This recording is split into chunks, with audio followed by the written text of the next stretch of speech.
that often in the media we talk about underage girls, where actually what we're talking about is children. And does he agree with me that we should be ensuring that when we talk about Epstein's crimes, we talk about the children that were involved? 100%, and I think we should also be referring to statutory rape, because that is what it is. And statutory rape is no better than any other kind of rape. It is rape. End of story. Of course. Grateful to the Minister for giving way, speaking very powerfully about this issue, and has a strong track record, one of the strongest track records in standing up on these types of issues. I have asked that the Government release the files concerning whatever his new name is, Andrew Mountbatten-Windsor, when he was a trade envoy. That request has been refused. Can I ask gently the Minister to review that decision, and to ask that all of these files, in the new spirit of openness and transparency, that those files are open for all to see? Of course, I completely respect my honourable friend, and he's made this point several times, not only in the chamber but also to me privately. And I agree with him. That is the direction of travel that we're going in, and that's why we agree with the humble address today as it's been presented. We're not standing in the way. We will do everything we can to comply with that as fast as we possibly can. I will come on to a couple of caveats a little bit later, but I just want to pursue the point about what we knew in the past, because the leader of the Liberal Democrats quite rightly said that on the 7th. That Paul Flynn had a debate on the 4th of May, to which he responded as not actually as the Minister responsible, but standing in for the Minister responsible. But actually, Paul Flynn also had another debate on the 17th of March in Westminster Hall, which was granted to him by the Backbench Business Committee, which had relatively recently then been set up. And he concluded, because he was finding it very difficult to make any of the allegations that he wanted to make because of the rules of the House, that there really is no point in continuing with the debate. That is a direct quote from him. And in fact, the then Deputy Leader of the House, David Heath, who was another Liberal Democrat member of the government at the time, made the point that, as I think, Mr. Speaker, has been made both by Mr. Bercow and by yourself, that if there is a substantive motion, of course we can make these comments in relation to certain members, but it has to be a substantive motion, and you have to find a means of being able to table that motion, as indeed we have a substantive motion today. And then, following that, Paul Flynn tried to get a substantive motion, which was then the debate, but it was actually an adjournment debate on the 4th of May, which is therefore not a substantive motion again, and he struggled again, and this is what he said in that debate. The Speaker would quite rightly abide by the rules of the House and tell me I was not allowed to make any derogatory statements that might affect the Envoy, his personality or his name. It is an illustration of how demeaned we are as politicians and members of Parliament that I am allowed to make any points about the damage that is done only in an oblique way, by discussing the effects of the holder of the office, his role, and the comments that are being made. And of course, he felt furious, angry. He wrote a great book about being an MP, which I commend to all honourable members. And the Right Honourable Member, as he knows, he responded to that debate as follows. I, for one, believe that the Duke of York does an excellent job as the UK's Special Representative for International Trade and Investment. He promotes UK business interests around the world and helps to attract inward investment. He went on at some length and then added at the end, he has made a valuable contribution in developing significant opportunities for British business through the role and continues to do so. I just say gently to him, I think if he'd followed the debates in the public domain at the time, he would have known better than to have made those comments. I won't go any further, but I'm happy to give way if he wants. Well, the Minister knows that I apologise for that comment. Taking a brief from someone else, I really wish I hadn't said those words, because I'm thinking about the victims. And I praised him for the role he took. I hope he will acknowledge that 2 months after that debate, Andrew left that role, and that was right that he did. And the government, I wasn't privy to those discussions, but the government did get rid of him.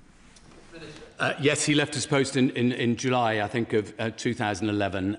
It could have come soon enough for many of us, and it is a regret, I think, to many that the government wasn't able to listen faster and to act faster at that time. Mr. Speaker, what I believe this whole saga shows is that deference can be a toxic presence in the body politic. Of course, we always seek to respect others. We look for the best in others. There was another instance in that first debate that shows the generosity we often show, and I have told the honourable member that I'm going to raise this.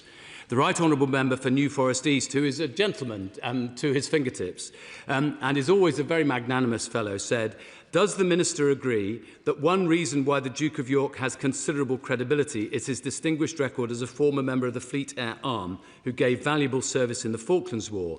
That shows a degree of commitment over and above any inherited responsibilities that he might be considered to have." Of course, I understand the point that the Right Honourable Member was making back then in 2011. But of course, the fear is that when deference tips over into subservience, it can be terribly dangerous because the victims don't get heard, respected or understood in the same way as those with grand titles do. And this, of course, has implications for this House, as the Right Honourable Member said. Mr. Speaker, of course, the conduct of business in this House is entirely a matter for you, and interpreting with the clerks the Erskine May and the standing orders. I only repeat the words of Paul Flynn in 2011, who denounced what he called censorship on honourable members discussing an issue of great importance. I know you too would want to denounce such censorship. I want to issue one caveat about the motion today. The Government will, of course, comply with the terms of the humble address in full. As I say, we support the motion. But as the House will know, there is a live police investigation into the former Duke of York after his arrest on suspicion of misconduct in public office. The House will also be aware that following that arrest on the 19th of February, Buckingham Palace issued a statement on behalf of the King. His Majesty emphasised that the law must take its course and that the Palace will provide its full and wholehearted support and cooperation. The statement concluded with a commitment that His Majesty and the royal family would continue in their duty and service to the nation. Mr. Speaker, I'm sure that is a sentiment that the whole House will support. As the police have rightly said, it is absolutely crucial that the integrity of their investigation is protected. And now these proceedings are underway, it would be wrong of me to say anything that might prejudice them. Nor will the Government be able to put into the public domain anything that is required by the police for them to conduct their inquiries unless and until the police are satisfied. I'm sure the honourable member would agree with that point. Yes, of course. I agree with everything he's saying, but I think what's worrying quite a lot of us, and not just concerning Andrew Mountbatten-Windsor, but Manderson as well, is that because of these ongoing police investigations, and because the wheels of justice grind exceedingly slow, it might be years before we see any of these papers. And I just really want to have an assurance from the Government that they will do their utmost, despite what he just said about the police investigation, to ensure there's full transparency, because actually scandals are made much, much worse by any sense of cover-up. I couldn't agree more with the honourable gentleman. I want to make sure that we move as fast as we possibly can, but I also want to make sure that justice does happen, and I don't want to do anything that would undermine the police investigations. I hope that they will be able to move as swiftly as possible, and we will certainly cooperate with them as swiftly as possible. I should just say it's worth bearing in mind that the documents that might be envisaged in this are mostly 25 years old, some of them a bit earlier. They may be substantial in number, and many of them will be in hard copy. So I hate to add to the Right Honourable Member's fears about the speed with which things may be able to happen. But I think we would all want to make sure that we do all of this in a proper fashion. All of that, yes, of course. Giving way, and as a point of clarification regarding the police investigations, he might have seen the intervention that Gordon Brown made on Sunday, asking constabularies to consider widening the probe on the basis of files that have been released as part of the data dump. One of the questions that's arisen, and I appreciate he won't be able to comment on what those police forces are planning to do or not do, but that all government departments, including the Ministry of Defence and including the Department for Transport, would be fully cooperative with anything that they would need. Could he give the assurance that every single department, without fear or favour, will give them whatever they need if they wish to widen the investigation? We will do two things. First of all, we will seek to comply with the humble address as soon as we possibly can, given the caveat that I've already issued about the police investigation. We will also make sure that every single part of government cooperates entirely with both the Thames Valley Police and any other investigations by any other police forces police force that there may be on whatever they may be investigating. It's not for me as a government minister to instruct the police what they should or shouldn't investigate or point them in one direction or another.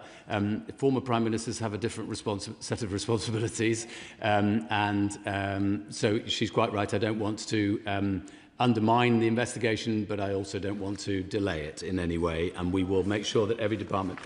yes, I don't want to give way to every single member of the Liberal Democrats, but I will, of course. I thank the Minister greatly. Would he agree with me that it's actually timely, right now, that the government presses ahead with the Public Office Accountability Bill, which allows the Amendment 23, which is blocking everything at the moment, seems to be a way through and to ensure that we have transparency and that there's openness, but there is the security that the government can be assured, as can other members of the House, that anything that is subject to matters of intelligence or security, and indeed matters related to the police investigation, will not be released. There seems to be there's an answer in the government's hands, and I know not why they are waiting and waiting and waiting to get this sorted. I'm not sure. She might have to repeat to me what she thinks the answer that is thus far evading me might be. If I may, I will just say that actually this all relates. I could talk to him also about the whistleblowing bill and the office for an independent office for a whistleblower. It is the matter that people should be able to reveal what they know. They should tell the truth. I think it's shocking that we have to have legislation that people are told to tell the truth, but actually all of this falls into the same remit, in that people should be free to declare exactly what it is they know, that papers should be released, but you have an independent judge, which is what happens at the moment and is what is in this number 23 amendment. An independent judge, High Court judge, says what may and may not be released. Can I just suggest we shorten interventions rather than making speeches, Minister? I think I just want to return, Mr. Speaker, to what I said earlier, which the government will be... We will put everything into the public domain when we can. I don't want to do so at a time which would make it impossible for the police to secure the proper processes that they need to be able to do. I'm not sure that adding an intervening person helps that process, but I'm happy to listen if she catches your eye later on in the debate. And Mr. Speaker, with the leave of the House, I'll be responding to the debate as well. So I'm very happy to answer lots of questions. All right. So specifically on this point, I'm grateful that the Minister is very willing to say that he will comply with the terms of this motion, but is also trying to manage expectations about the speed in which the government may act. He will know that there will nonetheless still be some members of the public who will view that with some suspicion and alarm. They will be worried that the government might be trying to long grass it or put it in the too hard basket. Could the Minister commit either now or by the end of the debate that the government will regularly update this House so that opposition parties don't have to repeatedly bring ministers to the House to urgent questions? Could he agree perhaps to set out by the end of this debate how often the government would intend to inform this House about regular updates? I'm very happy to commit now to updating the House as often as I possibly can in a way that is informative to the House. But she's quite right that I am slightly trying to manage people's expectations about timeliness, partly because of the quantity of material and because there is a live police investigation, and I just don't want to jeopardise that. If there are things that, I will in a moment, if there are things that are embarrassing to the government, that's who cares? I want to make sure that we end up getting the proper justice that is necessary for the victims, and that means that we have to have a proper police procedure. If there are charges brought, then that has to go through a judicial process as well, and I don't want to undermine that. But of course, I'm very happy both in a private way and publicly to update the House when I have anything possible to say.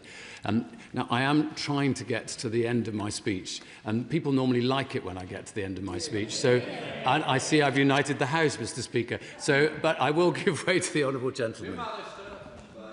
I understand the concern about not treading upon the police investigation, but surely the police investigation is about the conduct of Andrew Mountbatten-Windsor in the role, whereas this humble address is about the appointment and the process of appointment. Is there not a distinction there, which means that this humble address of itself should not unduly impede any police investigation or be hindered by it? Well, if he doesn't mind, I'm quite happy to explain to him out of the chamber precisely why I disagree with him, because I don't, again, if I were to explain more fully in the chamber, I think that that might not be very helpful to either the police or the criminal process. But I'm very happy to explain to him outside the chamber, and I think he might come back in and agree with me. I think he might. Just sometimes he agrees with me. He agrees. Not very often, but anyway. You know, small mercies and all, eh? Mr. Speaker, I also want to make it absolutely clear to the House that the former Duke of York's role as a special trade representative was very different to the one performed by the government's current trade envoys. This has often been confused, I think, in the public discussion at the moment. Trade envoys today are appointed by ministers with a formalised set of rules of conduct. They are unpaid. They work with my department on attracting and retaining inward investment while supporting UK firms to take full advantage of new trade opportunities. They are all members of either this House or another House. And I have recently emphasised to all of those trade envoys the importance of maximising the programme's impact on ensuring that it aligns completely with the goals of our trade and industrial strategies. They are under the same obligations as ministers in adhering to departmental restrictions, guidelines and confidentiality clauses, the same ones outlined in the Ministerial Code. In sum, trade envoys play an important role in boosting economic growth, delivering our industrial and trade strategies and helping British business to export. I'll stress this again, Mr. Speaker. The role held by Andrew Mountbatten-Windsor was not a trade envoy position as we would understand it today, and I'm enormously grateful to the trade envoys today who go beyond the call of duty in promoting UK PLC. Andrew Mountbatten-Windsor's role was a separate one entitled UK Special Representative for International Trade and Investment. Mr. Speaker, there is unanimous agreement across this House that those who may be guilty of misconduct in public office should face the full force of the law. That applies to everyone, regardless of who they are or how they were appointed.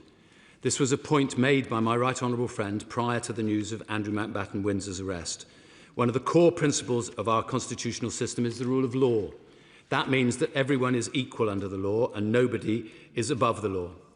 I share the anger, the disgust expressed by many at the alleged behaviour of Andrew Mountbatten-Windsor. What we are seeing now is a full, fair and proper process by which this issue is investigated by the police. And in that investigation, they will, of course, have the government's unwavering cooperation and support. Sometimes it feels to many members of our country that there is one rule for the rich and famous and another rule for the rest of us. But actually, there is only one rule, the rule of law. To Shadow Secretary of State, Alex Burkhardt. Thank you very much, Mr. Speaker. And I'd like to congratulate the right honourable gentleman for securing this debate. I should say at the outset the Conservatives support this motion. And the truth is that the people who helped Jeffrey Epstein, who helped him by supplying him with contacts and information, were the people who enabled him to become powerful. And those people effectively enabled him to build his net of influence, his net of abuse. And that network of power, in turn, enabled him to abuse more and more people. So it is quite right that this House is enabled to scrutinise what went on and how it went on. I listened to the Minister's remarks and I appreciate the way that he's approached this debate and the way that the government is going to constructively cooperate with the terms of the address. But I must say that this is the second occasion in only a few weeks when the government has had to be brought here by opposition parties under the terms of a humble address to disclose information that it could quite obviously have disclosed without the need for a humble address in the first place. And so whilst I accept the humility with which he's taken the debate. Actually, the government as a whole could have been much more proactive on this issue right from the start. And I also appreciate the humble way in which he came to the House and reminded us that he had been right all along. Very humble. The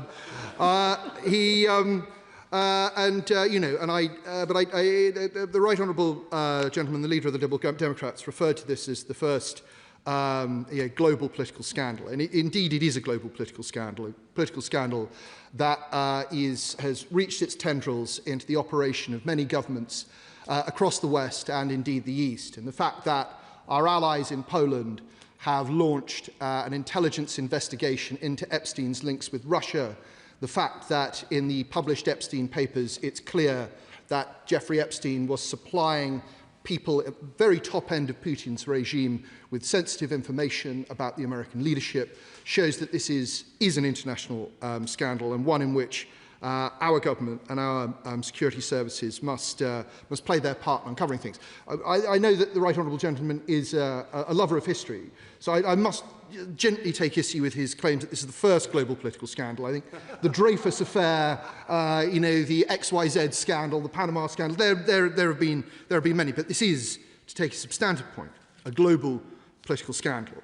And I'd very much like to associate myself with the remarks made by my honourable friend from Strangford, that we can only be, as a general point, very supportive of the royal family's role in promoting our country. I think those people who have witnessed the best of the royal family using its awesome soft power to support what we do best can only be in awe of the vast commitment it makes to public service and to the life of the country. And indeed, if it is the case, as reported in the press, that very senior members of the royal family expressed concerns about Mr. Mountbatten-Windsor's appointment in 2001, one can only feel enormous sympathy with them about what has subsequently come to light.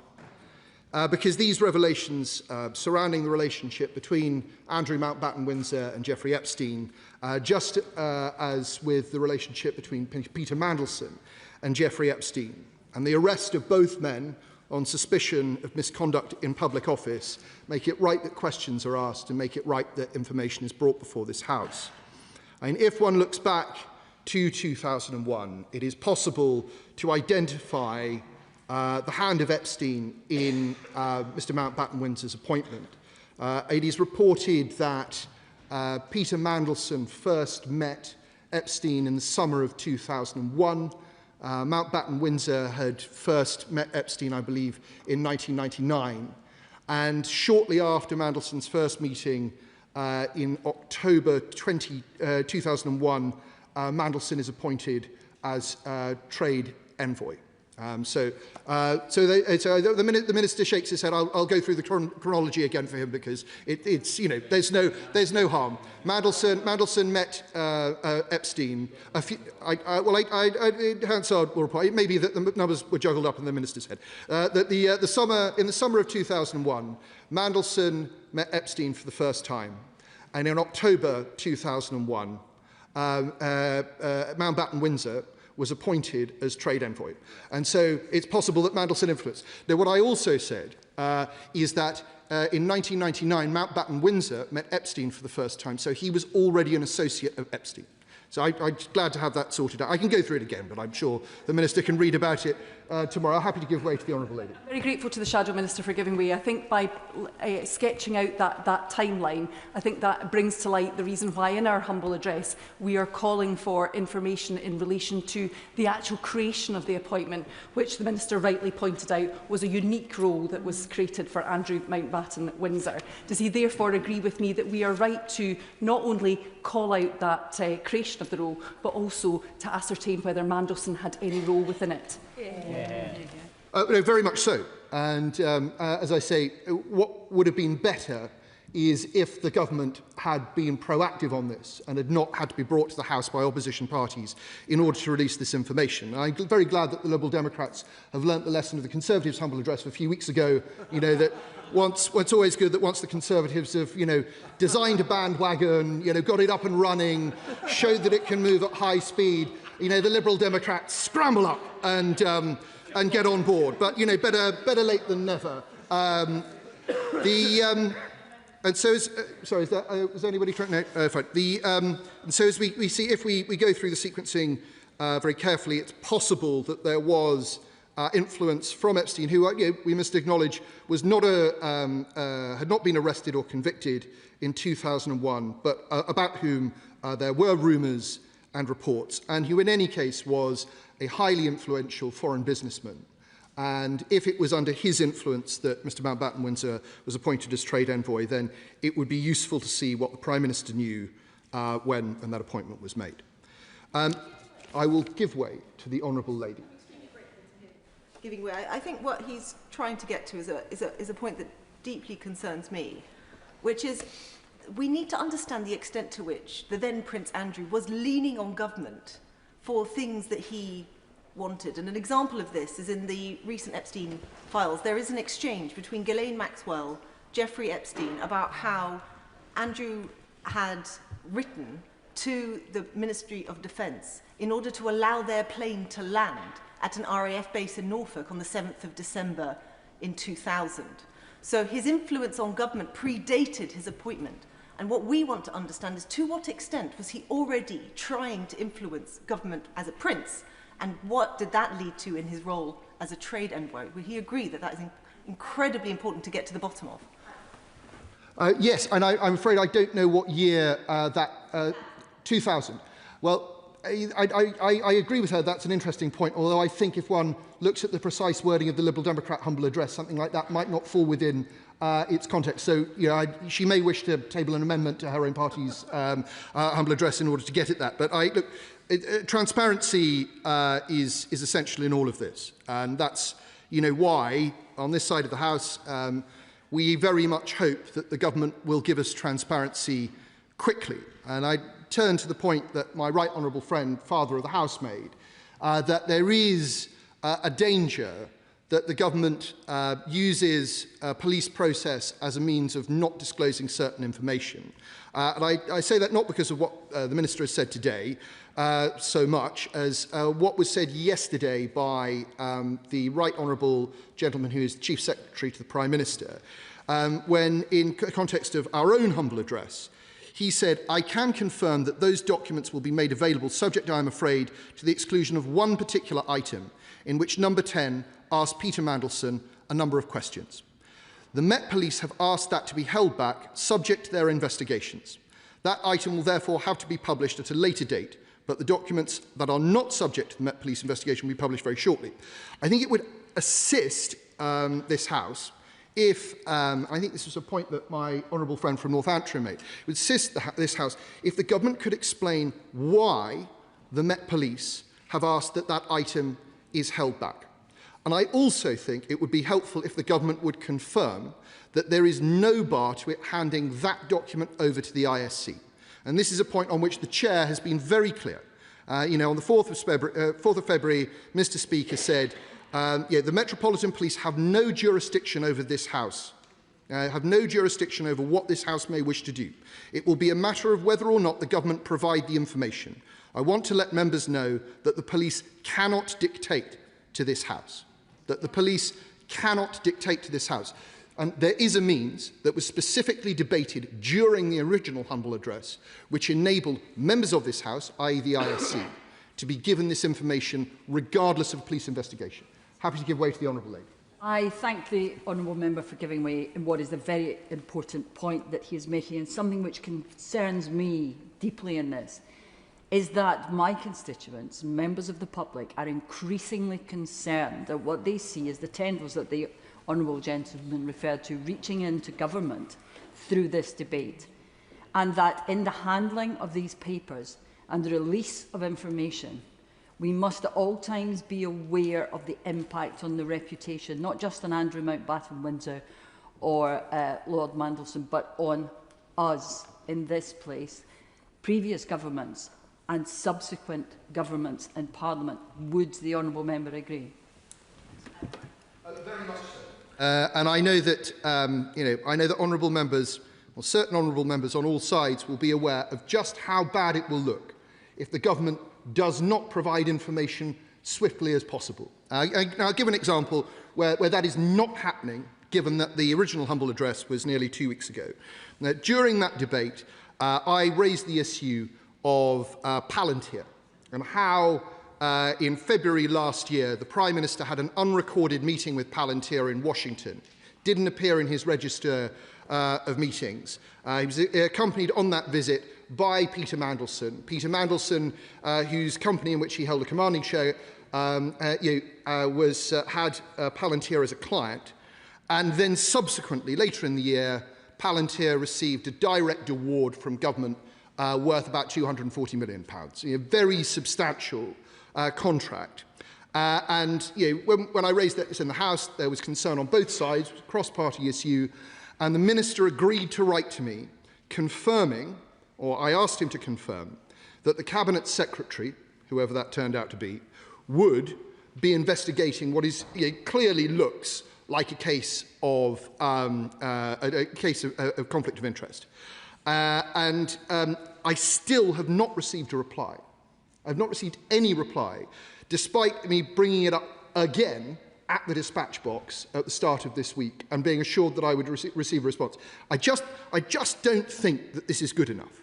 And it's very, very important that the opposition can hold the government to account in a meaningful way. So to the honourable lady's point, I think it's extremely important that the government should be seen to be willingly providing information rather than having to be pushed every step of the way to do the right thing. And I'll just sort of make an additional point on this score. And whilst we do very much support the humble address today, I just ask the government to be clear that nothing in this humble address is going to slow down the process of delivering on the original humble address.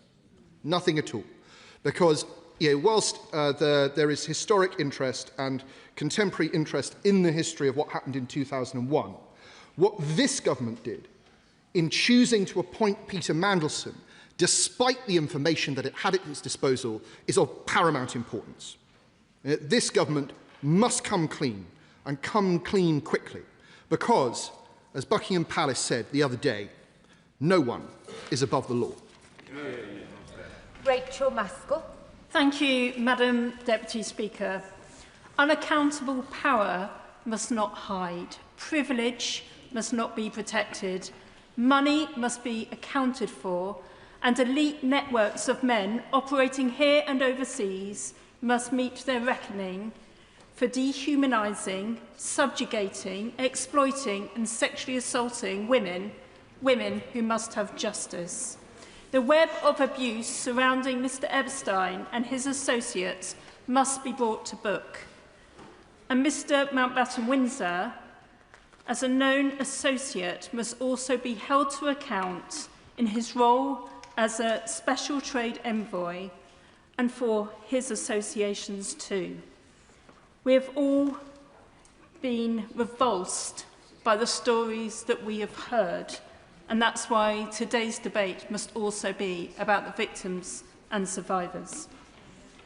I first raise concern, obviously, because my constituency carries the name York, and the Duke of York's ambassadorial associations with our city cause much concern in my community. And therefore I brought those concerns to the House on 21st of February 2022. And this was just days after the settlement to the lawsuit to Ms Giuffre, known to be in the region of £12 million. Clearly my city was very disturbed, and as a result of that, a human rights city no less, I sought to see a separation between the title and the city, and brought forward later that year, after working very closely with the clerks, a bill in order to remove the title, something which still has not been done. I brought forward another bill just last year for the removal of title, again bringing in the option of removing the title from peerages as well, and having worked through that, still not had a positive response to that. But the reason I'm speaking in this debate today is because in looking into these issues, I realise that the humble address itself is narrow in its scope. But secondly, what do we do with the information once it's been corroborated? Clearly, there's the police investigation, which must take its course, and I'm sure will be deep and thorough because it runs so far. But ultimately, if we're just looking at the appointment, what about the period over that time where he carried out the role, and also the implications to the wider networks? So I don't want this to end up in the court of public opinion, or perhaps the media digging deeper and deeper into more and more stories. But what does it do to this place? What does it do to change the way that systems work? I'm happy to give way. I'm very grateful for the Honourable Lady for giving way, and I recognise definitely the work she's done on titles and holding Andrew Mountbatten-Windsor to account. I think she's raising a good point around making sure we don't have a court of public opinion, but I would like to give my thanks to many of the media outlets, it doesn't matter which one you read, what your political slant is, who have done tremendous work trawling through tens of thousands, hundreds of thousands of documents, and I do think we owe them a debt of gratitude for bringing to light many of the awful things that Andrew Mountbatten-Windsor is alleged to have been associated with. Does she agree with me on that point? I do agree with the honourable gentleman, because I know that journalists have been up through the night poring over the Epstein files, digging deep to hold power to account. And it's a vital role that our media does, and long may it continue. Their scrutiny is important for this place and the work that we do here. But in saying that, we need a process of learning from this. And I do believe there should be a judge-led inquiry to ensure that the multiple strands of this global network of power are brought into account, so we can learn and we can hold to account in this place any future concerns that we may have around how these associations are formed, the depth in which they infiltrate places like this, or indeed the government, and indeed international networks, which as we have learnt over the last few weeks, where sensitive information has been shared, financial information has been shared, issues which impact on our constituents as markets, trade, and that has an impact on the very people we're here to represent. And I think for no longer can these powerful men swan around the world, having these conversations, gaining more power, and exploiting whoever passes their path, and not be accountable. And therefore we need to understand how to bring transparency across all institutions, including all areas of government, even deeper, as we try to do in this place each and every day. As the Honourable Member for Oxford West and Abingdon says, it's far-reaching, this inquiry that must pursue. I recognise that many departments are missed out in the humble address. To understand, for instance, how transport has been used. We need to understand not just civil transport, but military transport. The missing logs, who were on those planes, where were they going to, and where did they come from? We need to understand the expenses system that ensued, how signing off for massages became a duty of the taxpayer. Clearly, individuals questioned it, as we heard, but the reality is people weren't feeling empowered to blow the whistle and to raise those concerns. So we need to ensure that we institute processes where people can raise concern wherever they see that. We don't have the confidence at the moment within the systems that that was undertaken. So how are we going to institute that? Then there's questions about visas. We know that 90 people came in and out of the country during the period that we are looking at today. And of course, rigour in appointment processes. Much has been heard over the last few months around that, and of course that comes to the heart of the humble address today. But we need to ensure that all those appointments are transparent. And whilst I heard what the Minister said today, we have 32 trade envoys. I've never seen one post advertised. I'm not aware of the expertise that those individuals have with regards to trade or their particular relations with a particular country, and what they actually add, what value they actually bring, how we assess that from this place. And therefore I do ask that we have a proper review over all of these appointments that we hear about as to what they bring, because surely we should have better accountability. And finally, I just want to raise the intelligence services as well. I cannot believe that our intelligence services were not aware of some of the movements that Mr. Mountbatten-Windsor had. How do we bring that to account too, to ensure that that information is also in the public domain? And where are the minutes of all of those meetings? What do they say? And how do we find out? So there are so many questions in response to the humble address being put today, but I do think we have to think about what we want to do from this point on as well, not just holding that information, not just examining that information, not just commenting in the tea rooms and the corridors. What we want to do is to ensure that that power is held to account, and that those with privilege know that they are answerable for the responsibilities that they hold. So I conclude. As the light is shone deeper into the darkest of these networks, of the elite exploitations, and the systems must be overhauled and reviewed. May the police do their job and do it well and extensively. And in this place, may we focus always on the women who were exploited, gaslit and traumatised and left broken, as we seek justice, but also seek to hold that power to account. Monica Harding. Thank you, Madam Deputy Speaker. And I want to speak today about transparency and accountability in public life, and how the system that we find ourselves in today has been maintained and got us to where we are. In the early noughties, I was working overseas, as I've said, with the British Council. Andrew Mountbatten-Windsor visited us as part of his role as a UK trade envoy. Before his arrival, senior staff in both the Embassy and the British Council were rolling their eyes. His reputation preceded him. I was told it was a containment exercise, that overseas missions feared putting him out there in case he said something inappropriate, that he was arrogant, and that he wasn't on top of the detail of his brief. Rather than looking forward to his visits as an opportunity to promote Britain, instead it was thought that he would do damage. Moreover, there were rumours about him, that he refused to stay in the ambassador's residence, would only stay in the Four Seasons or similar top-end hotels, and that he took with him an ironing board overseas when he went. That was a euphemism for a massage table. That was all well known amongst many officials. It even inspired a BBC TV programme, The Ambassadors, in 2013, a couple of years after Andrew was forced to relinquish his role as trade envoy. But this, it seems, was known about in the diplomatic circles I experienced way back at the start of the noughties, and yet Andrew Mountbatten-Windsor enjoyed another 10 years as a trade envoy.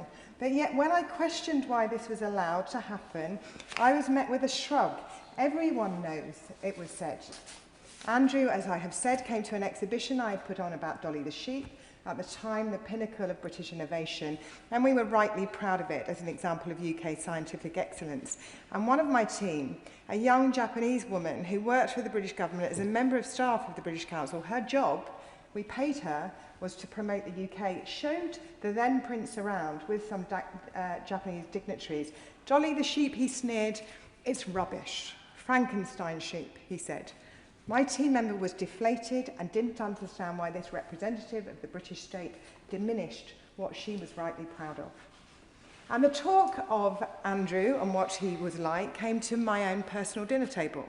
My late father-in-law, Air Vice Marshal in the RAF, was at a dinner overseas with Mountbatten-Windsor on an overseas trip in the 1990s. Windsor said in front of many foreign military and diplomatic seniors, no need for a Royal Air Force. My father-in-law said nothing, and that was a problem. You couldn't because of Windsor's privileged position, but he raised it with the Chief of Air Staff and was told it would be raised with the Palace. What happened next? Who knows? Did diplomats raise the concern to their seniors and to the very top from early on? Did the Palace do its own internal investigation? If they did, was it shared with the Department for Business and Trade? Where did these concerns all go? And in doing so, did they, the system, unwittingly or wittingly, support protection or cover-up because of the way things were done or deference? That, Madam Deputy Speaker, is the point of this debate. Some officials knew, or the system seemed to know, but the system seemingly failed to do anything about it for 10 years because of privilege and because of deference. Will she give way? I will give way.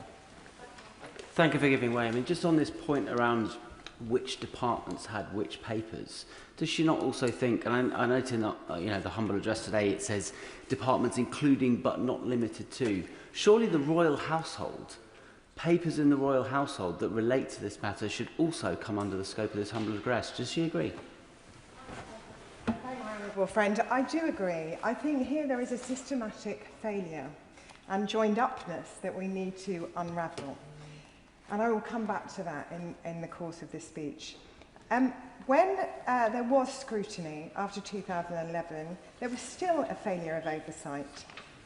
What does this say about our society, how we protect privilege, and what we are prepared to accept on behalf of the British state and our representatives? Can rules be broken by some people and not others? Do propriety and ethics belong to all those who represent the British state? Madam Deputy Speaker, we have a parliamentary monarchy. That means that if the palace does not open itself to scrutiny and carry out its own inquiry, then Parliament must. And Madam Deputy Speaker, I have some questions. On what basis was Andrew Mountbatten-Windsor given the role as Trade Envoy? Who put him forward, and was there resistance to it? While he was Trade Envoy, what concerns were raised and with whom, from what date, and how were they actioned? Money was put up by the royal family to protect him. Does Parliament have a right to understand why that money was put up and that public funds were not used in the civil settlement with Virginia Giuffre? Can we, as Parliament, find this out, that not one penny of public money was used in this settlement? Madam Deputy Speaker, I know you will share with me the concern about levels of public confidence in our institutions, all our institutions, and in the people that represent them. Parliament must assert itself in this regard, and I call, along with my colleagues, for the full publication of all documents related to Mountbatten-Windsor's appointment as a Special Envoy and an end to negative privilege, so that MPs in this place can speak freely about the concerns they have and disclose information in the House of Commons, even if that individual is a member of the royal family. I will end, as I must, with thoughts of the victims of the Epstein scandal, which has triggered so much of this debate, and all of those who are victims of power and privilege and deference. They are foremost in our minds as this furore continues. It is thanks to their bravery that we know the extent of Epstein's crimes and the wider implications for our own establishment. I will give way. I'm very grateful for her for giving way, and I'm very conscious she said she was close to concluding, but her words at the end there for victims are very, very powerful. I co-chair the Harrods Survivors of Al-Fayed, APPG, and we've just started our work, but members may have heard a very powerful interview on The World at One a couple of weeks ago, which talked about the fact that that lack of acknowledgement of what had taken place, and also that the police were not properly understanding trafficking. The Shadow Minister described this as a global enterprise. Does she agree with me that we need to do much, much more work around this? And it isn't just about the victims of Epstein, it is about other trafficking victims. I thank my honourable friend, and she is quite right. This is about systemic failure, and we are at the very, very beginning of this. This is not the end, this is the beginning. And for the victims of Epstein, we must do everything we can to ensure this investigation and inquiry continues into it. On behalf of those victims, on behalf of those victims that are suffering right now from the same thing, we must ensure that the wider system cleans itself up, and we must facilitate that. Brendan O'Hara. Thank you, Madam Deputy Speaker. The release of the Epstein files has shone a light where so many people did not want a light to be shone.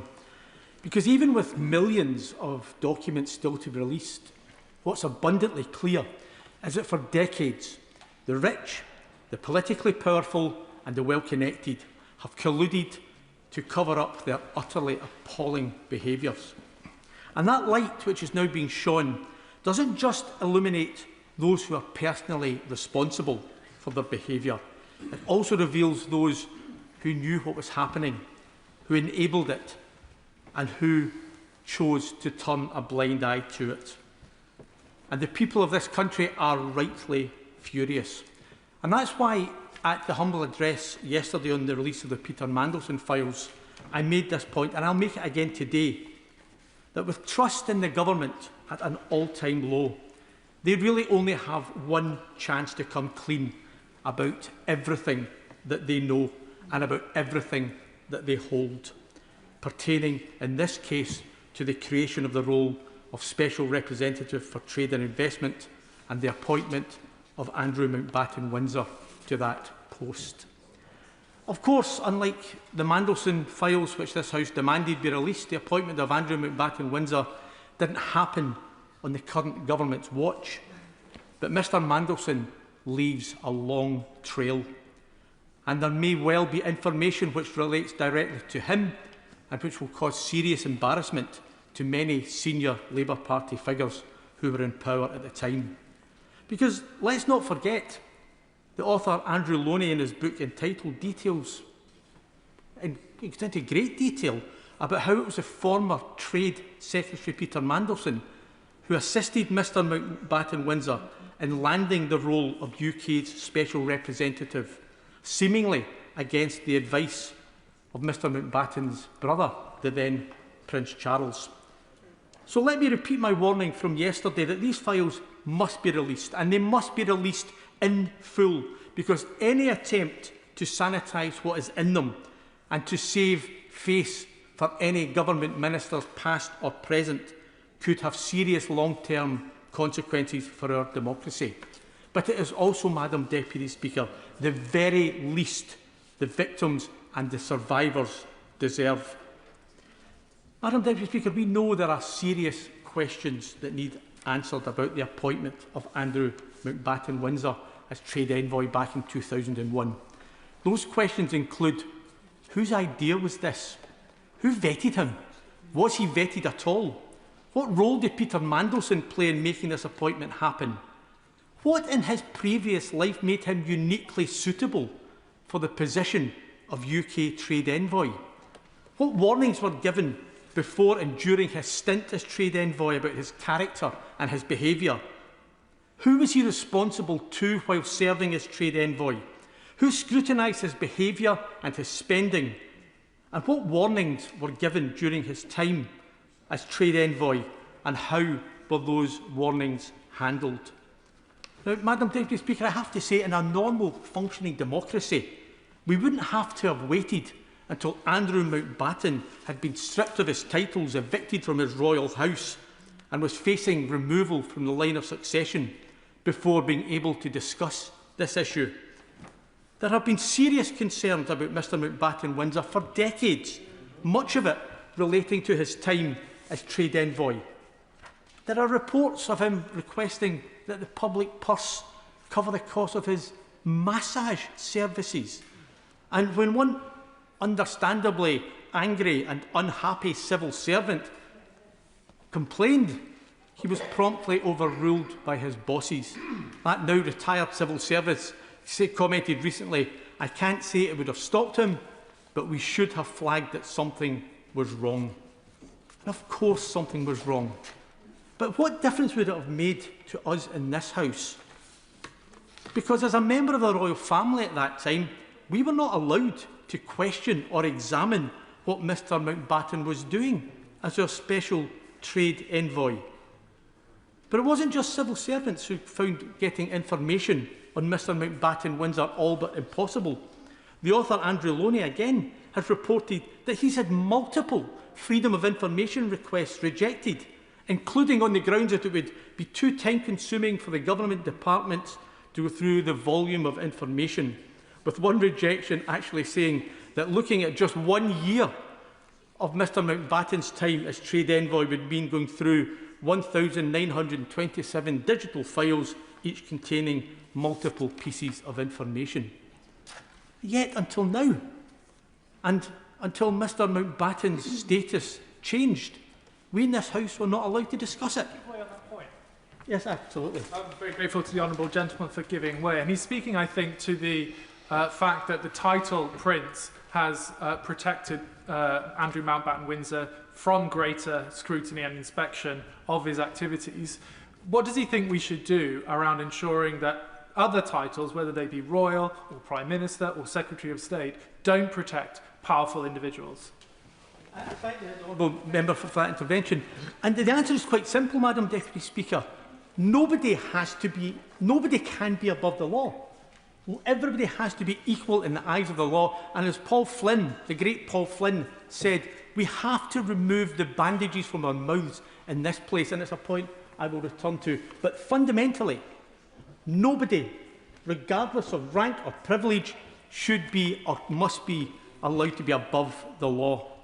And I know that many people will be embarrassed by what has happened, not least, as we've heard, the now leader of the Liberal Democrats, who is Under Secretary for Business, Innovation and Skills, and I presume with his fingers firmly crossed behind his back, was forced to come out and stoutly defend the then Prince Andrew, saying, I believe the Prince of York is doing an excellent job. He's a long-standing success and he's been great for British business. But the reality is, as a government minister, what else could he have said?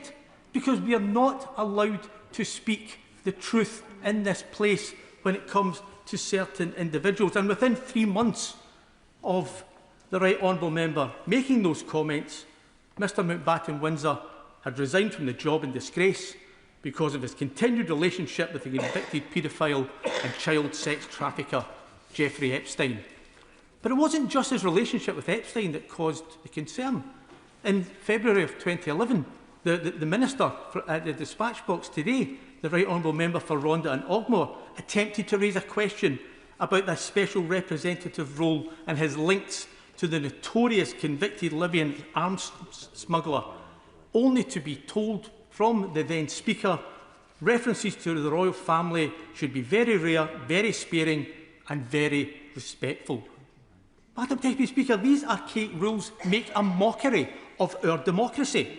And the situation we face now was always going to occur, particularly when the royal family can and do have both a constitutional role and involve themselves in the political realm. Absolutely. I thank the honourable member for giving way. Would the honourable member agree with me that it's quite extraordinary that we're urging the Parliament of a foreign country, Congress, to investigate this matter when this is our trade envoy and a member of the royal family? There is a slight, I thank the honourable member for that intervention. There's a slight irony, that we are talking, we like to talk ourselves as being the mother of Parliament, the cradle of democracy. And yet, when it comes to an issue such as this, we are bound by archaic rules, which means we cannot hold the most powerful people to account. And let's be honest, when it comes to the royal family, there may be some very, very good ones, there may be some very, very bad ones. But if you believe in a hereditary monarchy, it's your potluck what you get. Madam Deputy Speaker, having seen the rules that have led us to where we are now, it is surely time to review them, because it is beyond ridiculous that someone in a similar position could be appointed to exactly the same job as Mr Mountbatten-Windsor was, but because they have been lucky in the great genealogical sweepstake, they find themselves born into the royal family and therefore automatically above scrutiny, accountability and therefore above beyond reproach. Absolutely. I'm grateful to the honourable member for giving way. I'm listening very closely to what he's saying. But given that Andrew Mountbatten-Windsor is no longer a royal, there's not really anything stopping us having a judge-led public inquiry into his affairs and all that attends thereupon. Does he agree? I could not agree more with my honourable friend. Absolutely. But isn't it ridiculous? Isn't it ridiculous that the King had to strip him of his titles, evict him from his home, for us to be able to have this discussion? And I think that is what has to change. So in conclusion, I urge the Minister, for that great trailblazer, Paul Flynn, the former member for Newport East, I hope that the Government not only release everything that they hold pertaining to the appointment of Andrew Mountbatten-Windsor, but they also remove what he described as the bandages on our mouths, so that no one is above the law and no one's behaviour is beyond scrutiny by members of this House. Anna Sabine. Thank you, Madam Deputy Speaker. A lot's been said on the nature of being a trade envoy and the fact that a special trade envoy role was created for Andrew Mountbatten-Windsor. And quite rightly, the Minister pointed out that we wouldn't recognise trade envoys today as they were then. He also mentioned the excellent parliamentarian David Heath, who represented Somerton and Frome, which covers part of my constituency. David was a trade envoy when he served in government. And when he was the trade envoy to Nigeria and Angola, the government wouldn't pay for his yellow fever jabs in case he went somewhere else with yellow fever when he wasn't on government business and he derived some private benefit from the jabs and he had to pay for his own. His wife Caroline tells me the only thing he got out of his chips was food poisoning. And so I think that while it would be nice to think there wasn't one rule for some and one for the other, there clearly was, and it's really important that we understand the nature of the brief that Prince Andrew Mountbatten-Windsor was given when he became trade envoy, because the others certainly weren't getting massages on the taxpayer. But while this debate concerns Mountbatten-Windsor, it's not about one man. It's really about the structural sexism that is embedded in our institutions. Violence against women and girls doesn't persist in this country for a lack of speeches in this chamber. It persists because structurally it's still not treated as foundational to our policy making. There are many members across this House utterly committed to tackling violence against women and girls. Many have dedicated their political lives to this cause, often in the face of horrific abuse. This isn't a party political issue, nor is it about individual commitment. It's about whether the system itself is designed to prioritise women's safety, and too often it's not. Defence is seen as core business, the Treasury is seen as core business, infrastructure is seen as core business. But violence against women and girls is too often siloed, assigned to one minister and under one strategy, as though half the population's safety is a niche concern rather than a central test of whether the state is functioning. Sure. I thank my honourable friend for giving way. Does she not agree with me that a powerful illustration of the point she's making is that women and equality's ministerial questions in this place gets just 30 minutes each week, and a very compressed one just before Prime Minister's questions each time? I absolutely agree with my honourable friend, and I'm actually just coming on to give another example of the way in which this sexism is embedded. I recently wrote to both the Minister of Housing and the Minister of Safeguarding and Violence Against Women and Girls to ask why the recent draft National Planning Policy Framework made no mention of women and girls' safety, bearing in mind that this document sets out how we design and build the spaces and places we live in. The response from the MHCLG was jaw-dropping. They said, and I quote, "The NPPF is a planning document. It sets out guidelines for house building and planning in England.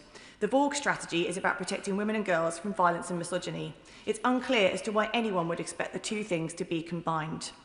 If it's unclear to the department responsible for planning why violence on women and girls should be considered in their work, then we have a structural problem." And this is where structural sexism becomes inseparable from power, because who makes the decisions matter.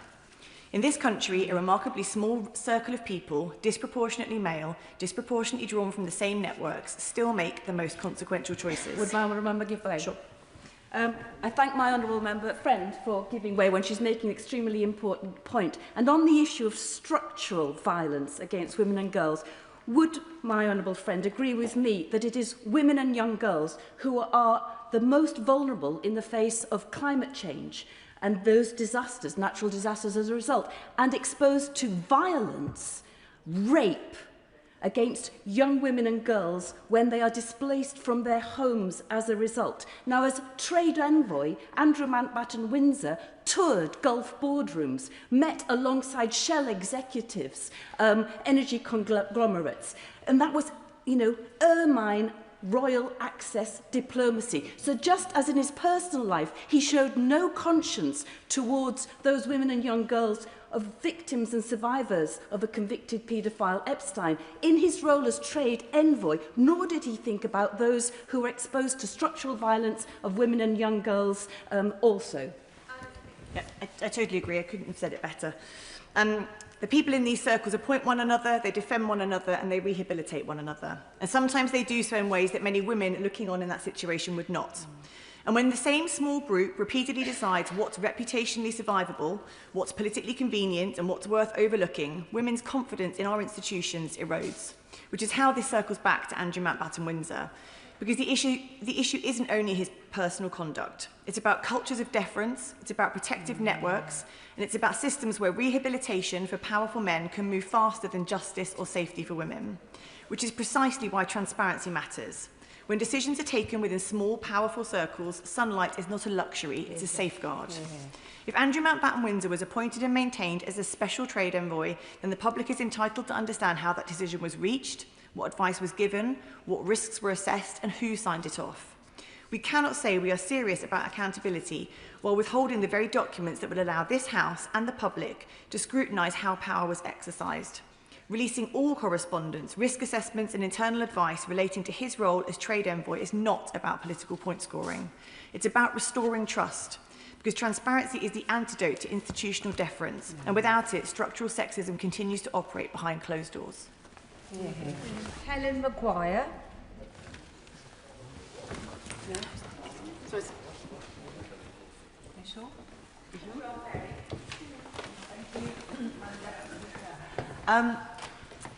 As I start to contribute to this debate, I do have to pause to pay tribute to all the young women who have risked so much to stand up and push for justice over the vile and corrupt web around the paedophile financier Jeffrey Epstein and the crimes and abuse they suffered as children. But turning to Andrew Mountbatten-Windsor and the motion before us today, transparency about the workings of an organisation is a key way to prevent corruption. Sunlight really is the best disinfectant. And appreciating that there is an ongoing police investigation that mustn't be jeopardised, Green MPs support the motion in the name of the Liberal Democrats, whilst noting the Honourable Member for Kingston and Surbiton's apology for defending Andrew Mountbatten-Windsor as doing an excellent job whilst in office in 2011 and the reasons he gave for that. This is when Paul Flynn, the formidable late former MP for Newport West, held his debate in the House in 2011 that other members have referred to. Now, Madam Deputy Speaker, the royal family is sheltered from scrutiny in too many ways, and it's very, very clear now what a risk this can pose. We have heard many examples of MPs facing restrictions and limits on what we can ask about royal activity, but it is reasonable and right that we should scrutinise any work they do on the country's behalf in the fullest way possible, and we look at how these restrictions can be removed and others. Now, as I understand it, Section 37 of the Freedom of Information Act exempts communications between relevant authorities and members, not just the King, but wider members of the royal family, from being released under Freedom of Information requests. Now, that really is one rule for the rich and powerful and one rule for the rest of us, as the Minister condemned earlier. And I believe this is a serious transparency loophole for royals that must be closed. For example, it could mean that if positions such as trade envoy are filled by members of the royal family, it would be, predictably, significantly harder for the press, public and MPs to make sure things are above board, and much harder to get details when things go very, very badly wrong. One example of the effect of this on transparency is in today's Guardian, where there's a profile of the author Andrew Mountbatten-Windsor, who's the author of a biography of Andrew called Entitled, and he talks about the stacks he has of rejected freedom of information requests from different government departments. This is why this humble address is so important, as it would uncover whether these restrictions in the FOI Act were in fact part of the equation in making the appointment. I have tabled early day motion 2769, which now has support from MPs of 6 political parties, calling for the King to release all communications between members of the royal family and the paedophile financier Jeffrey Epstein. But obviously that is just the start of what is needed. I'm very grateful for the motion today. If reports are correct that the royal family were aware of concerns about Andrew's financial dealings ahead of his appointment, there are serious questions about whether and how that knowledge matches the King's statement following Mountbatten-Windsor's arrest, suggesting he had only recently learned about his brother's misconduct. And it is reasonable to raise these questions too and find out what advice was given from the palace at the time including as suggested by the current King, for or against the appointment. And I want to add that reactive cooperation with any investigation cannot be enough on the royal family's part. That suggests waiting to be asked by the police, whereas the royal family could be proactively checking its records and visitor logs. It could be speaking to palace and royal lodge staff to encourage them to share information with the authorities. And it could be making sure there is an effective whistleblowing policy within the palace. We also need to be able to scrutinise the exact provenance of the £12 million payout from Andrew to the brave late Virginia Giuffre. So to conclude, Andrew Mountbatten-Windsor should never have been a trade envoy for this country, but that is not the only matter that requires urgent transparency. His relationship with the child trafficker Jeffrey Epstein has turned the nation's stomach, and we also need to know who in the royal household knew what and when, as well as what he did when he was trade envoy. As part of ensuring that, I hope the Minister will make it clear today that royal freedom of information exemptions that have for too long allowed their power to act in the shadows, concealing important truths from MPs and the public, also need to go. Helen Morgan. Thank you very much, Madam Deputy Speaker. I'm one of a handful of MPs on these Liberal Democrat benches and on the current government benches who was elected in the wake of a political scandal. Yeah. In my case, in December 2021, a financial scandal followed by a cover-up by the then Conservative government trying to get one of their own off the hook. And then in the midst of that by-election, there was revelations about Partygate, where it emerged that the Prime Minister had concluded at the time, the Prime Minister of the time, had concluded that there was probably a number of rules that the people in this country that were subject to that didn't apply to him.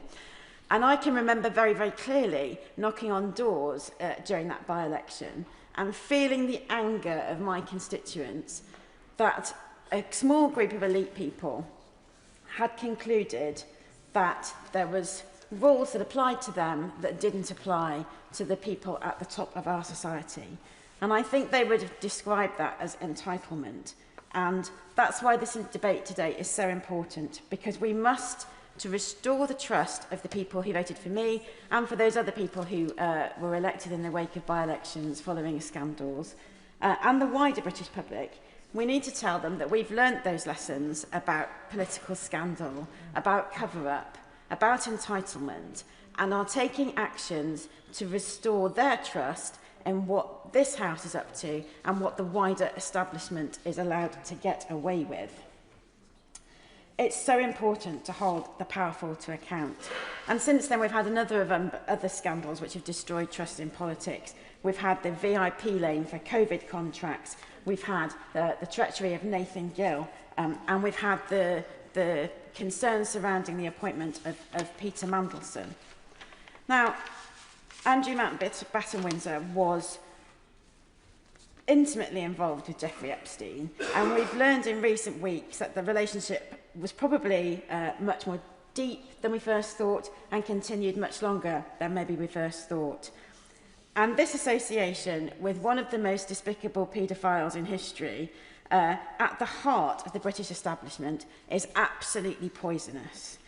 The victims and survivors of Epstein's crimes must have been re-traumatised many times over the year by the complicity of all those who were closely associated with him and did nothing to bring his crimes to public awareness and bring him to account. I will keep going.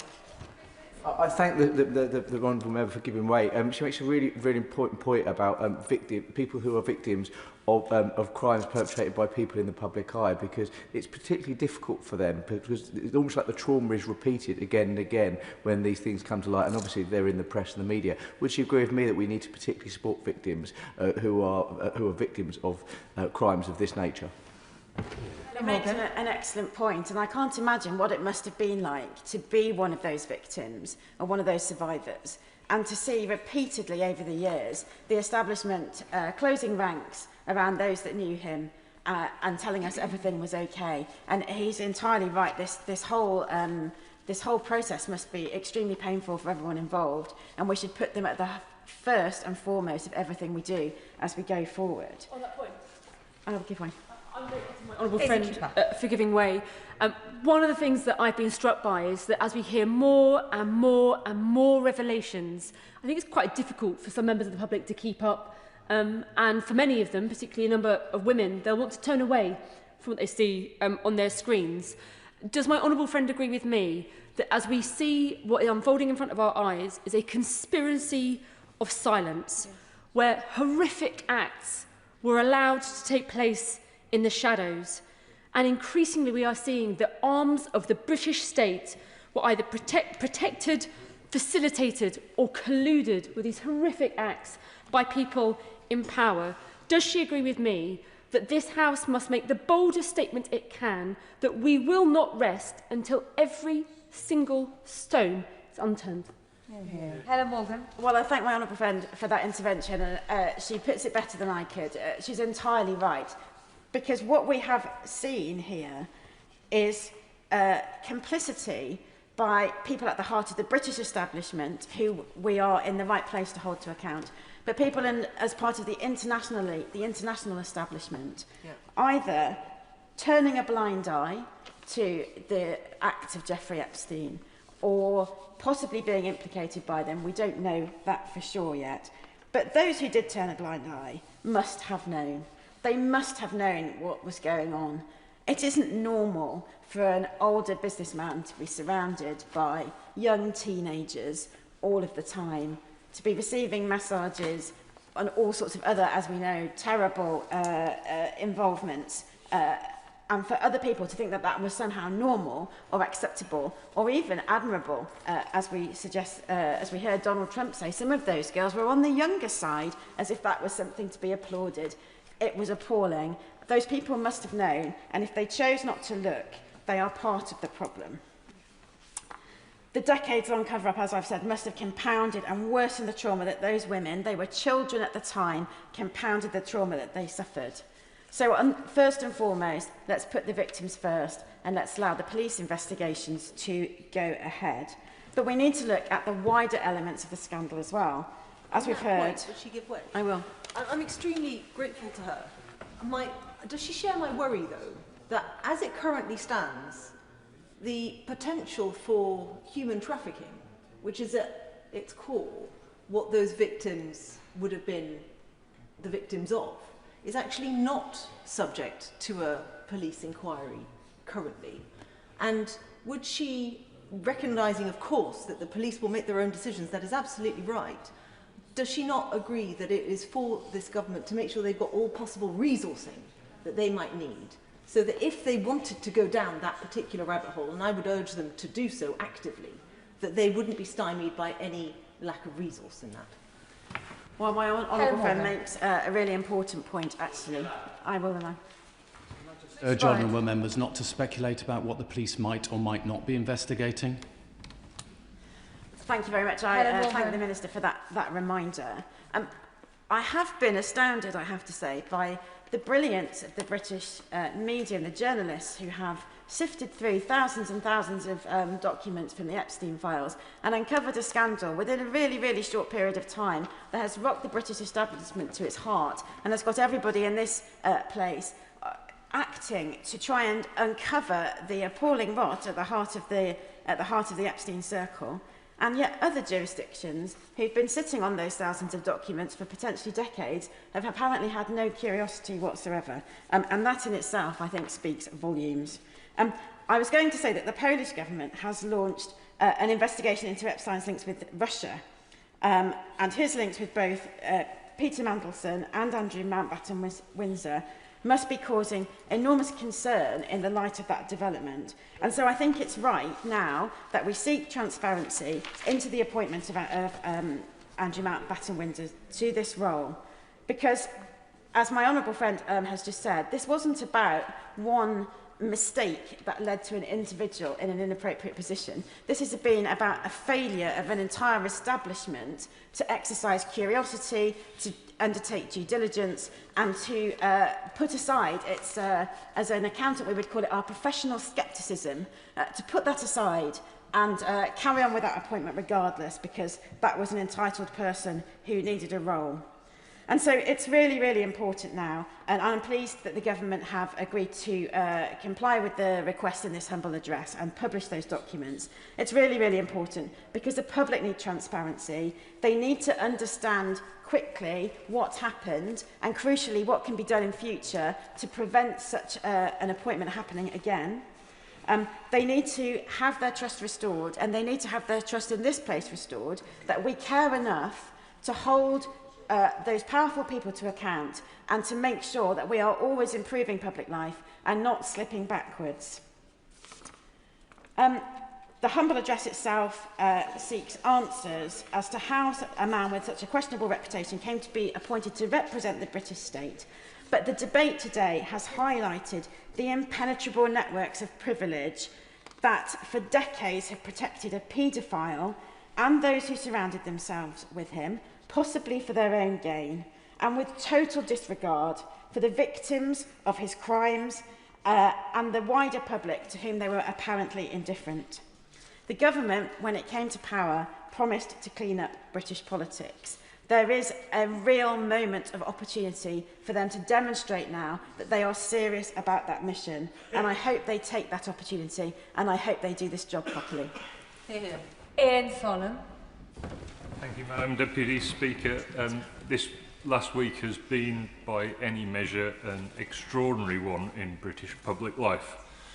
Within 5 days, 2 people have been arrested on suspicion of misconduct in public office. One, a former member of the royal family. The other, a veteran Labour politician who was simultaneously, we now understand, the man who championed the first's appointment to his public role in the first place. Now, this motion is not an attempt to prejudice a police investigation. We are clear, let the police do their work. That investigation must proceed on its own terms, free from political interference. But the criminal law and parliamentary accountability are not the same thing, and they have never been mutually exclusive. Parliament has its own duty to scrutinise public appointments, to follow public money, and ensure that the institutions of state are answerable to the people they serve. That duty did not disappear when Thames Valley Police opened their case files. So let us ask the question that this House should have been asking for years. How did Andrew Mountbatten-Windsor come to be appointed as Britain's Special Representative for International Trade and Investment in 2001? And what did those responsible for that appointment know? Because here is what we do know. His appointment was, by multiple accounts, controversial from the start. Concerns were raised within government, within the Foreign Office, and reportedly within the royal family itself. And yet he was appointed. For a decade, he travelled the globe on the public purse, meeting heads of state and billionaires, with expenses described by former officials as lavish and poorly scrutinised, effectively given a rubber stamp. And all the while, his relationship with Epstein deepened. A relationship that the Epstein files now suggest may have been entangled with his official duties in ways that potentially breach both his duty of confidentiality and even the Official Secrets Act. The documents that might answer these questions should by now be in the National Archives under the 20-year rule. They are not. Every available exemption has been deployed to keep them sealed. National security, international relations and more. Some, we are told, are locked away until 2065. Most of us in this chamber would not be here to read them if they were. As the member for Argyll and the member for Brighton Pavilion, who's no longer in her place, have already raised, the historian Andrew Lowney has spent years attempting to access these files through the proper channels. When asked what he made of this, he said simply, "Every single reason has been deployed to stop these papers getting out. You have to ask why." Madam Deputy Speaker, we are asking why. Now, at this point, some may ask, if Parliament has had the tools to scrutinise this through a substantive motion, why is this happening only now? And it's a fair question. No party in over a decade successfully used the parliamentary mechanisms available to force this issue properly.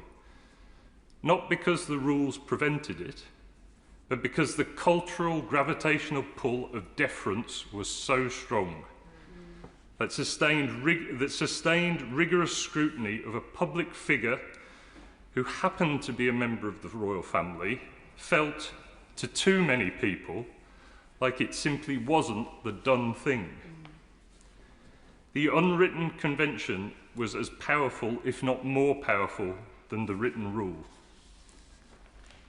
That aspect is not a procedural failure, it is a failure of political culture. And it is precisely that culture that this motion challenges today. Now, I came to this place with a background in science, and in any field of systemic inquiry, there is an important principle. You cannot correct a failure you refuse to examine. Institutional failures do not disappear when you look away from them. They compound. The question of how Andrew Mountbatten-Windsor came to be appointed against objections reportedly raised from multiple directions, and how he was then allowed to operate for a decade with expenses rubber-stamped and minimal oversight, is not ancient history. It is the context in which every subsequent failure of public appointment standards must be understood. Beyond this motion, the Liberal Democrats are calling for structural reforms that match the scale of what has been revealed so far. We want a genuinely independent ethics advisor, able to initiate investigations, not waiting for permission from the ministers they are supposed to scrutinise. We want an office of the whistleblower with real legal protections so that the civil servant who was overruled when they tried to question an expenses claim has somewhere to go. We want a rigorous, transparent, confirmatory process for all significant public appointments, with proper parliamentary involvement from the outset, not as an afterthought, not after the damage has already been done. And we want to see an end to government by WhatsApp. All official business on the record, all lobbying published, no more deals done in the dark. Madam Deputy Speaker, deference is not respect, silence is not discretion, and secrecy in public life is not safety. It is the condition under which misconduct flourishes. The documents we are asking for today should have been in the public domain years ago. This House has the power and the responsibility to require their release, and it should do today. Thank you. Hear, hear. Luke Taylor, I know you're in a lot of pain, Luke. Thank you very much, Madam Deputy Speaker, and you'll have to forgive me for my dancing around to aid my pain back. Power tends to corrupt, and absolute power corrupts absolutely. Full quote from 1887 by British historian Lord Acton, and it explained how power in its most essential form inevitably corrupts. And I think we discuss here today how that absolute power, that feeling of invincibility, has led to the behaviour that we are also utterly disgusted about around the chamber. I speak on behalf of all residents who've been in touch with me over the last few weeks, whether you are a Republican, a a monarchist, ambivalent to the general principle. What we see is a scandal that is not just engulfing Andrew Mountbatten-Windsor, but also dragging in the integrity of the wider royal family, because, as has been raised by the Honourable Member for Brighton Pavilion so correctly, we have to ask who knew what and when. What was known about the £12 million that was paid out to Virginia Guthrie in 2022? And how was that allowed to be used to settle a civil suit of allegations of Andrew's offences? Alleged offences, I should say. How was that allowed to happen in the first place? As my right honourable friend, the member for Kingston and Surbiton, has already said, we've seen one friend of Epstein lobbying for a job for another friend of Epstein, and then a 12-year relationship that benefited them both financially and has now resulted in the two arrests for misconduct in public office. This humble address talks about how that began, and I think it is absolutely the right place to start. As a politician coming here, trying to convince the public that we are there to serve, we are there to represent them, that the conspiracies they read in the darker reaches of the internet are nonsense, and that there isn't an elite paedophile ring that runs the world's institutions, becomes increasingly difficult to maintain when actually we see these links in the files that go directly from the Kremlin to the White House and everywhere in between, including the British royal family. We talk about standards in public life, we talk about integrity. It's very difficult to maintain, if not only that is known and the information in those files is understood by the public, but that then we're unable to scrutinise, we're unable to bring people to this place to ask questions about what has happened. So, as discussed, this humble address covers quite a narrow set of papers that surround the appointment as the Special Envoy to the UK trade and industry. However, I think we've all discussed as well the parliamentary gymnastics that has been required to get a discussion of outrageous misdeeds allegedly conducted by that man to be discussed in this chamber. And it's those parliamentary gymnastics that I think we have to call out as being so outrageously an outrageous impediment to what our jobs are in this very chamber that we need to dispel from this place entirely. We talk about as well the implications of Andrew and his line of his position in the line of succession. I think at the time that the photos were published of him walking in New York with Jeffrey Epstein in 2011, he was fourth in line to the throne. We talk now of his position, but at the time that scandal was occurring, how close he was to the throne. It's disgusting. I think I'm going to ask the Minister specifically if he can give us an update on legislation that the government might bring forward to remove Andrew from the line of succession. We speak about, I think he's 8th in the line now, and maybe not such a worry, but the principle of that position to our head of state is obnoxious in the extreme, and I'd like to hear if he's got any update. Give way? Absolutely. I think people just find this, we understand we have a living, breathing constitutional democracy that grows as society better understands things, but it just makes no sense, does it? That if the king doesn't want him to be a prince, it makes no sense that we have to still bring legislation in order to strip him of his dukedom and his earldoms, and equally that he remains in the line of succession and could potentially be a king. Now, yes, we've got plenty of other things we need to be getting on with, but there's a certain logic here that just needs tidying up, if nothing else. I thank my honourable friend for her intervention, and I completely agree. I also want to thank the Minister for his very early acknowledgement of the support for the humble address today, and I also think that he has engaged constructively with comments about its scope, about exactly what it says, and I think that has been done in and broadly around the chamber, very much a supportive attitude. So I do thank him for that. I'm just going to return to the point about the negative privilege, that we cannot speak freely and have had to use this gymnastic approach to get to the point that we're at today. I've submitted a number of UQ requests to the Speaker's office, who has absolutely understandably not managed to get to justify a discussion of the scandal as it has unfolded, but the necessity that we've had to take to phrase it in the sense of an examination of the Prince's arrangements and his use of property and all sorts of confusing attempts to not then discuss it as we've mentioned around the chamber today has precluded us from doing.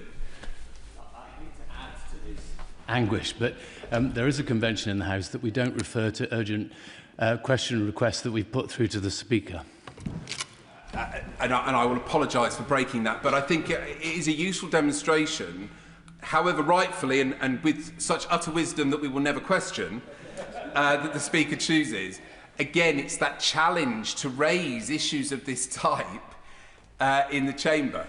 I will move to close, thank you. Specifically now, and I think the Liberal Democrat benches have been pretty clear on this throughout the afternoon, we have to have a full statutory inquiry into the whole Epstein affair and the tentacles that it has inserted into our public life. We must allow those criminal investigations to be completed, but that investigation must be able to compel witnesses and required to give evidence under oath and to produce documents and other evidence. This must be used not only to punish those who have been complicit and have been involved in the heinous crimes that we've heard about and seen about in the media, who again, and I will reflect other colleagues' comments about the incredible work that the media and journalists have done in investigating these crimes and pouring through those files.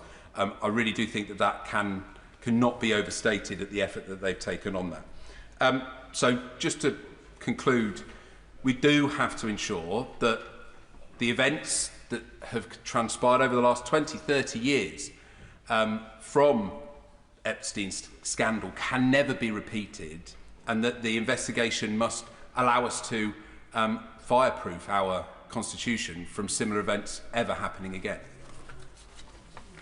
I was going to call Ollie Glover, but I wasn't sure whether the Minister wanted to do that next. But I'll call Ollie Glover.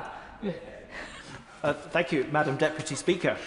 Madam Deputy Speaker, this motion is first and foremost about the victims of the appalling crimes of Jeffrey Epstein and his many associates, as well as the importance of protecting people from abuse of power. But it also has significant implications for wider political culture. As my honourable friend, the member for North Shropshire, articulately outlined, this and previous governments have been racked by scandal of many kinds. And this whole Andrew Mountbatten-Windsor affair adds to that by making a very significant contribution to already severe erosion of trust in our politics and institutions. And that is why we are calling for a public inquiry into all aspects of UK and British citizen involvement with Jeffrey Epstein over many years. Now, that inquiry would include, of course, taking account of police and criminal investigations, disclosure and publication of relevant documents. But we must go further. I give way to my honourable friend. I'm grateful to my honourable friend for giving way. Many people are talking about the different elements that could be examined during an inquiry. I've even heard some people saying that an inquiry could become too big and take too long. Would he agree with me that there is precedent in this country of having public inquiries in 2 or more parts, and that is a particular structure that the government and government ministers, who I hope would be listening, would consider in order to make sure that some parts of the inquiry that we need to see urgently looked at could happen sooner rather than later? I thank my honourable friend for her intervention, and I think she makes a very practical proposal for how an inquiry could be conducted efficiently with appropriate prioritisation, so that the most urgent matters get looked at rather than being bogged down in something that would take much longer. But we must go further. we must also toughen the penalties for breaching the ministerial code. We must create an office of the whistleblower to both protect and to empower and encourage people with valuable information to come forward and to speak up. I also support our calls for an end to negative privilege protections, which have prevented criticism of individuals in the royal family in this House for the reasons that we have heard today in this debate. Would he give way on that point? I give way to my honourable friend. I'm very grateful to him for giving way.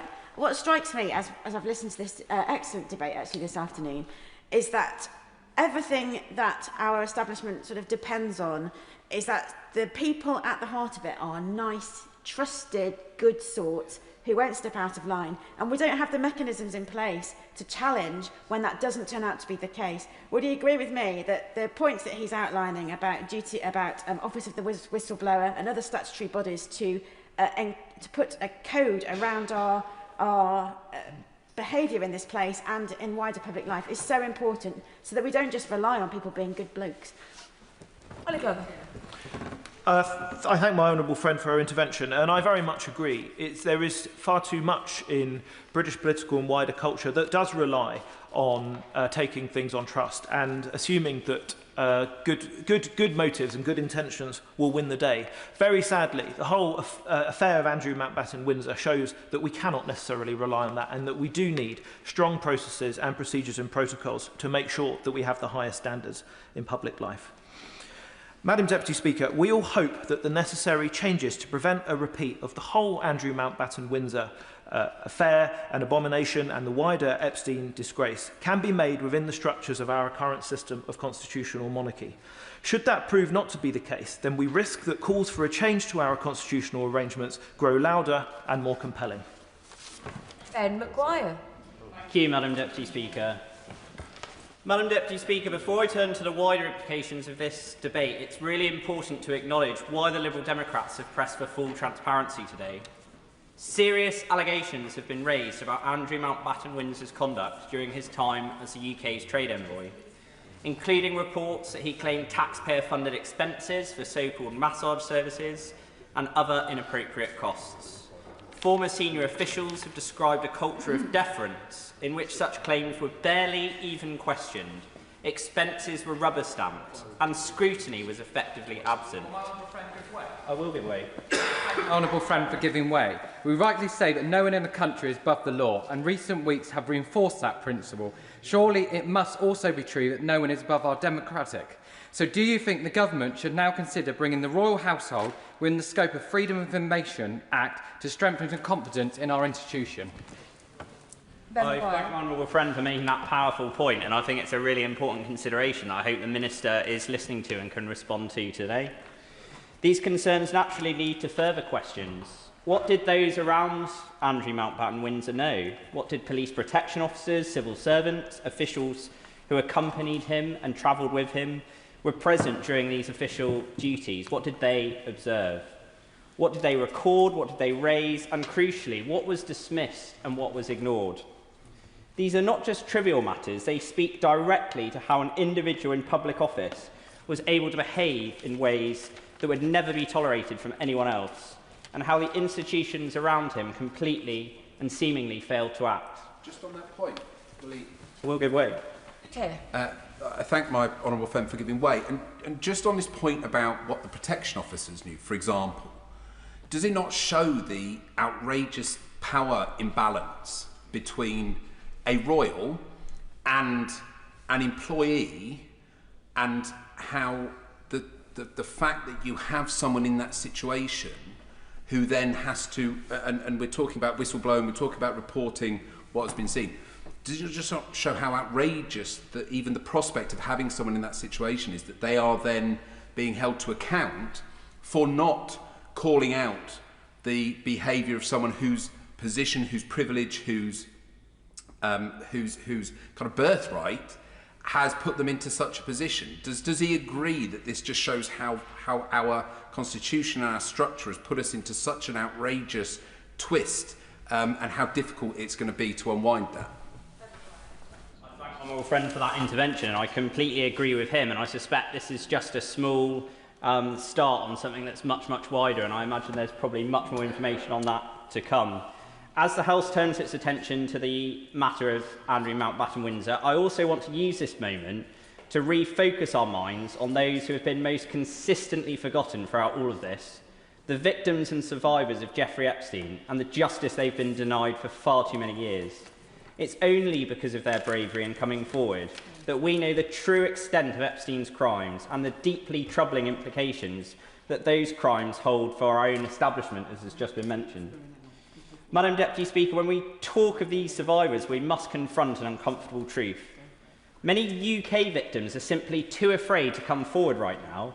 Their fear is well documented in UK reporting, which describes a greater sense of fear and reticence among British survivors, fear of stigma, fear of being disbelieved, fear of the powerful networks that have long silenced these women and girls. And yet abuse did happen here in the UK. Epstein carried out wrongdoing during extensive and repeated trips to London. These weren't distant or abstract harms. They took place here on UK soil under UK jurisdiction, and so they demand a UK-led response. But instead of justice here at home, victims were effectively steered, and are still steered, Madam Deputy Speaker, into a US justice system. They're told to seek redress through the Epstein Victims Compensation Programme and a fund that ultimately paid $120 million to around 135 survivors, and did so more quickly and confidentially than litigation could. Now, that programme has been open internationally, and victims here in Britain could apply without needing a lawyer, making it less costly and less traumatic. But, Madam Deputy Speaker, what does it say about our own UK justice system when British victims who are abused here on British soil are left seeking justice 4,000 miles away?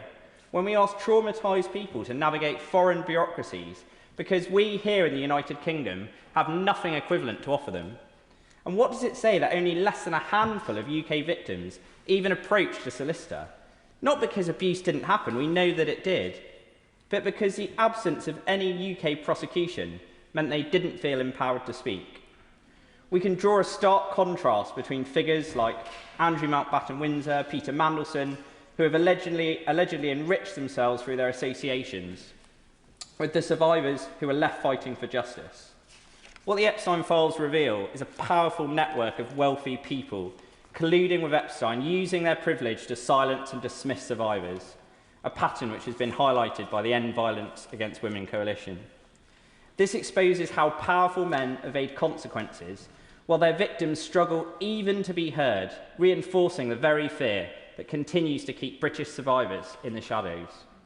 Surely the role of this House, of any democratic institution worth its name, is not simply to just reinforce that silence, but to finally break it.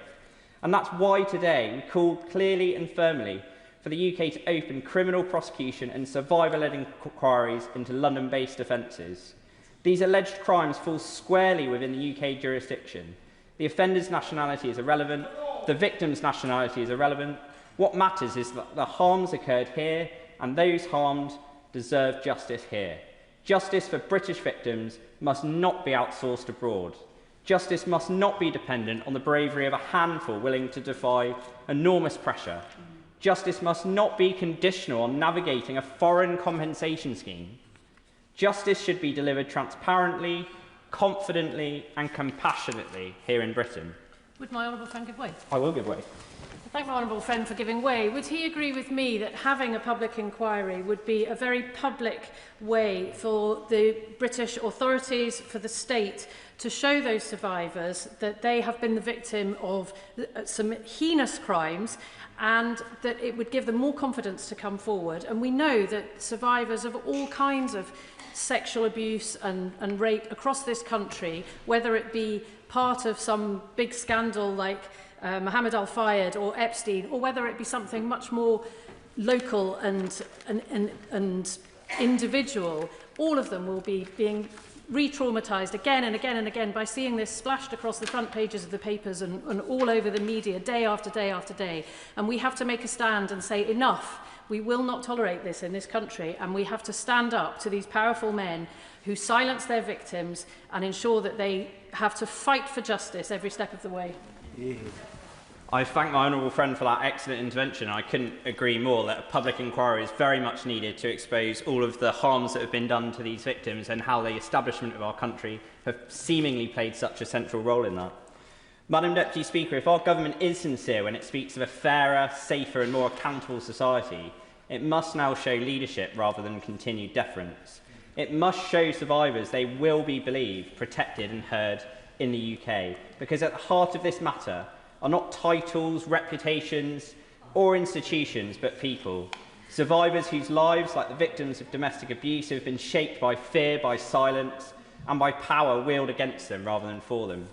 They deserve far better. They deserve a justice system that will fight for them. And now is the time for immediate action. So please, will the Minister consider not redacting any of the documents which don't relate to the ongoing police investigation? Will the government look at, as my honourable friend has just suggested, a public inquiry, a full public inquiry into Epstein and his links to the British establishment?